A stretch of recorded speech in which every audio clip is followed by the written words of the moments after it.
here to talk about how to take a handful of reading assessments and then group your students using those assessments quickly so that you can get started into guided reading groups or small group reading instruction as fast as possible. And I hope that this will save you some time in planning and in classroom time, and then you'll see your readers accelerate. That's what we do here at Reading Simplified. Welcome, I'm Marnie Ginsberg, and I'm going to just give you a little presentation on a few easy tests that I'm going to give you for free that can help streamline reading instruction. So the first thing, kind of as a background to this, is that the way that this is simplified for us when we're using the Reading Simplified approach is that we only use, or we don't only, but we choose mainly 3 core activities called Switch It, Read It, and Sort It. And you can learn about those at that website that's listed there, readingsimplified.com/start-here, /start, -here. And so we're not going to talk too much today about those activities. A lot of you have probably heard about Switch It before, at least that. Maybe you've heard about all of them. And but I prefaced everything that I say here with that because the grouping that I'm going to recommend is based on these 3 core activities. And so if you don't know what these 3 core activities are and you're just coming to Reading Simplified out of the blue, you may not be able to follow as easily. So just know that I provide teaching about this on that website. And also, if you haven't seen me present about those 3 core activities in a workshop, I would love for you to join me. If you go to any page on my blog, readingsimplified.com, you can see at the top banner an opportunity to join in a workshop that's coming up. So please keep that in mind if you want to know how to streamline your reading instruction with particular activities that save you a lot of time. So that's a little background. The assessment and the grouping is kind of contingent on knowing that we only have a handful of activities that we can turn to move kids along rapidly. So for most kindergarten and first grade level readers, just use these 2 or 3 tests. You probably will need a letter sound knowledge test. You'll probably need a phoneme segmentation test, and you will benefit from having a nonsense word reading test. And I provide you with all of those in informal ways. In other words, it's not graded or normed based on national standards, but it just gives you a general sense of how students fall. So if we were thinking about those early first graders or kindergarten level readers, kids who are reading at that level, this is what I'd recommend. First, I would recommend that you give them a phoneme segmentation test. All right? And that is a test where you call out a word like sit orally, and you ask the students to tell you the sounds that they hear. Can they segment or separate the sounds in the word sit, s, it? So you start at the CBC or 3-sound level, and then you get harder, like a 4-sound word or a CVCC word like fast. Can they hear the sounds in f, a, st? Can they segment each of those? So that is what a phoneme segmentation test is. It doesn't take very long, but you need to be one-on-one with the student to do it. And so I recommend that you don't continue if the student, for instance, can't get any CVC or 3-sound words segmented. I don't recommend that you continue giving that test for the CVCC level. So it can stop pretty early, but everybody can be given this test to check on their phonemic segmentation. Then I recommend a nonsense word reading test. And this is because many kids of all ages can dupe us with their ability to read. They may have a bajillion high-frequency sight words that they recognize, but they may not have the underlying strong sound symbol decoding skills that they need to be able to progress into the upper grade levels and to read fluently.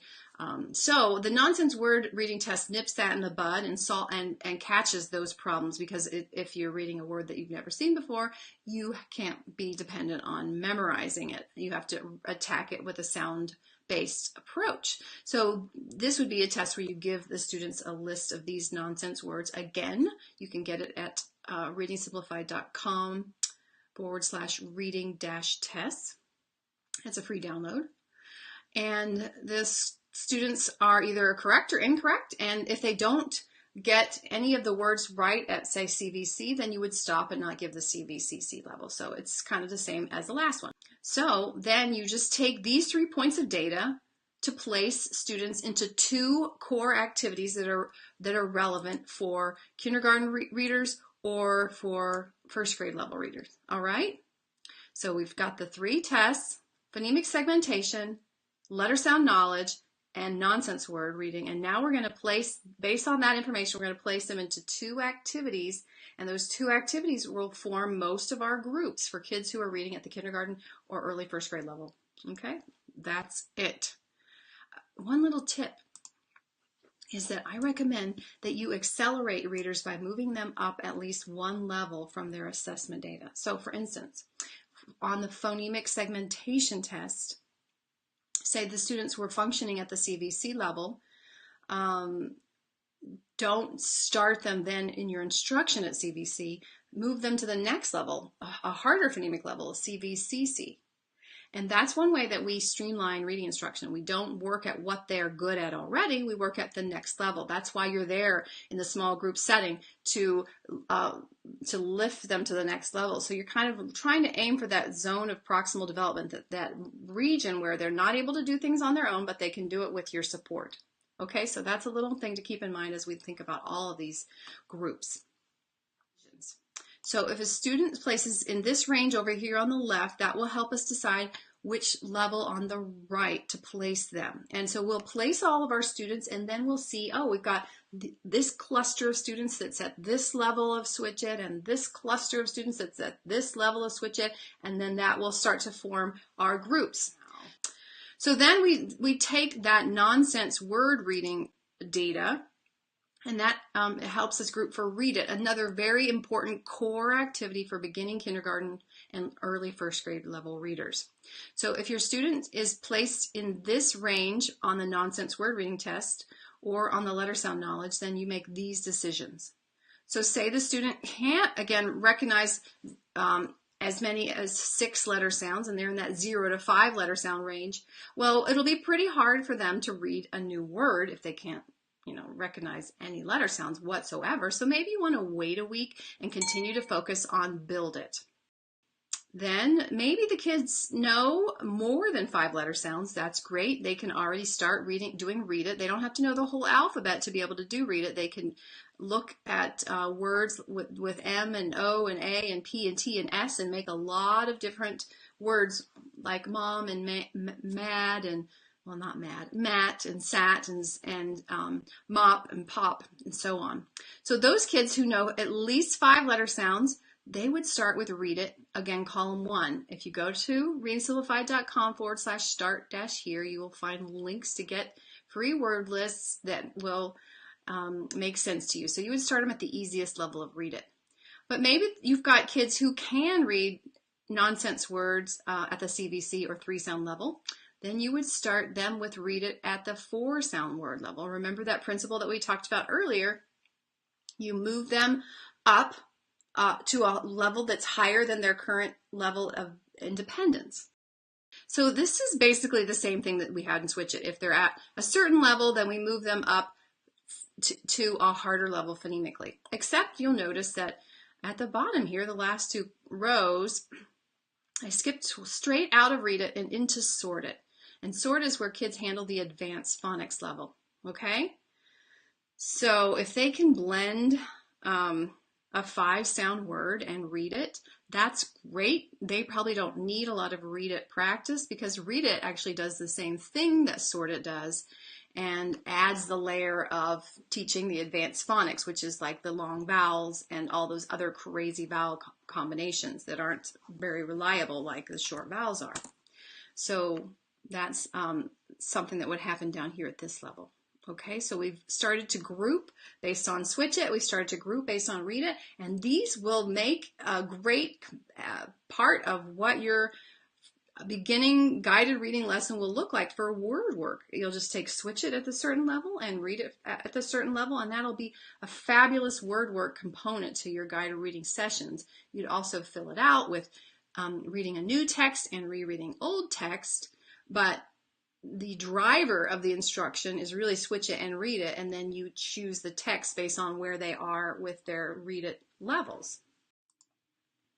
So another way to think about this, to not let yourself get overwhelmed, is to place each group along the Reading Simplified streamline pathway. So what the streamline pathway is just a one-page view of how any reader becomes fluent, moving from not knowing many letter sounds to knowing advanced phonics like long vowels and becoming fluent. It's really just a 12-step process. So if you took that early on letter sound knowledge test and the switch it and read it, you might have some kids who don't know anything but maybe short A, and maybe they can't segment CVC words. So remember, we would have put them at build it, and they wouldn't even be doing read it yet if they didn't know how to segment a CVC word and they didn't know more than 3 or 4 letter sounds. So they would be at level 1 on the streamline pathway. But maybe you had a group of kids who was able to segment 3 sound words, so they're doing switch it at the CVC level, and they're doing read it at the CVC level, and you know that they know several of these short vowels like short A and short O and short E, but they don't know short U, so you'll do more short U and then add in a lot of the other vowels when you do switch it too, because you want to switch back and forth, sun and fun, to keep them developing their ability to perceive sounds, but also to recognize the letter sound correspondence.